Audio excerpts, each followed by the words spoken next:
Mr. Notaboom, is that the way you pronounce your name? Yeah, it is. According to your complaint, you were out having a lovely dinner with your girlfriend? We were. And you at the defendant's restaurant? Actually, no, not at the defendant's restaurant. We had just come from dinner. We were at the defendant's restaurant. What were you doing there? Coming by to see a friend of ours that was a bartender. So you were just there for a drink or just there to visit? We were going to have one, yeah.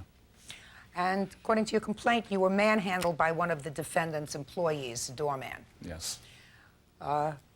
You want an apology in the form of $1,000. Well, first I just wanted an apology, but now it's gone farther than that. Well, tell me about the evening. Well, we just finished dinner. We were at their restaurant going through to the back bar, and Ginger said she had to use the restroom, so she went off to use the restroom.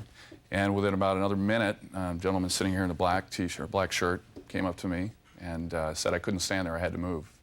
And I really didn't know who he was, didn't warn me or introduce himself. And what exactly did he say to you? Came up, said, you got to move, you can't stand here.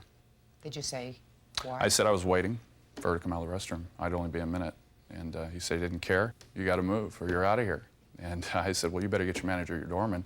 And at that point, he said he was a doorman as well. And at that point, Ginger was walking back out of the bathroom. I turned. He grabbed me by the arm as I was turning and started to push me out the door, towards the back door. Personally, I wanted to clock the guy because I felt it was unwarranted, but I didn't do it because I'm in the business as well. I own a couple of bars and restaurants. And I knew that it was a no-win situation. You are Mr. Zipfel. Yes, Your Honor. Were you a witness to this incident? No, I wasn't. I'm the general manager of the restaurant, and I have my employees here with me that were there, and I have a picture of the sign right there, the actual sign. All right. It says, hey, the fire marshal says do not stand in the aisle. It doesn't look like a very serious sign, sir. You want to know why it doesn't look like a serious sign?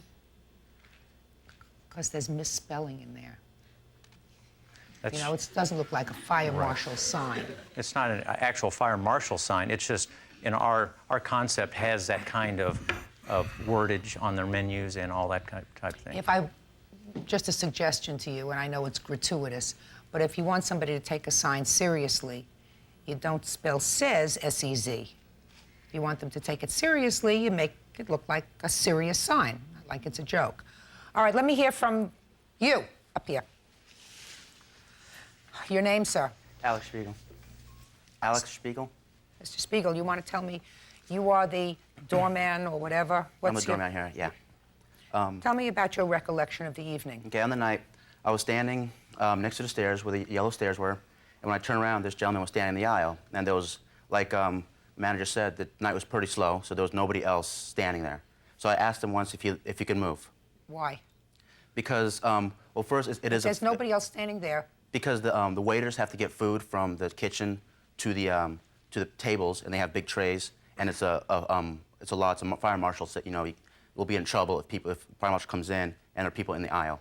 So I turn around, I ask the gentleman if he should move, and he very rudely says, I'm not moving until you get the rest of these people to move. I look around and said, there's nobody else there. I said, sir, you got to move. He goes, I'm not moving until my... So you looked around, and there wasn't anybody else standing there? Not in the aisle, no, ma'am. Well, were there a lot of other people around there? Oh, of course, it was a restaurant, but... How many other people were around there? Upstairs, maybe 100, maybe. And he was standing there all by himself in the aisle, according to you? Yeah, basically. He was standing right under the sign, actually. He was standing right in the middle of the aisle, which is about 4 feet, and he was standing in the middle of it, just with his, Wasn't doing anything wrong? No, not at all. Did he tell you he was waiting for his girlfriend? So? And what happened? I gave him, I said, okay. I said, he answered twice rudely that he's not moving. I said, okay, then you have to leave because he's getting a little aggressive. Just a second. How was he getting aggressive? Well, he was answering in, like, really foul language, I guess. You know, I don't want to say it, but he was answering that I ain't moving until you get the rest of these people to move.